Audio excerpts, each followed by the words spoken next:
Zdravím priatelia. Máte doma choré zvieratko a neviete ako na to?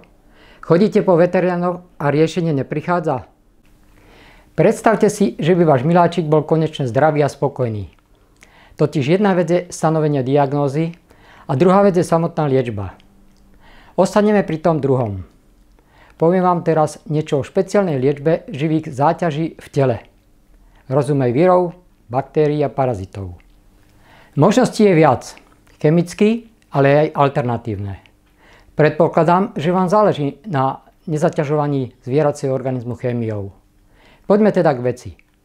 Existuje prístroj zvaný plazmový generátor, ktorý dokáže podľa nastavenej frekvencie plazmovým svetlom usmrtiť akúkoľvek živú záťaž. Nepoškodzuje samotný organizmus zvieraťa. Stačí, aby ste vedeli názov choroby od lekára. Celé to prebieha bezbolestne. Stačí, ak vaše zvieratko v kľude sedí pred prístrojom a kúra sa niekoľkokrát zopakuje.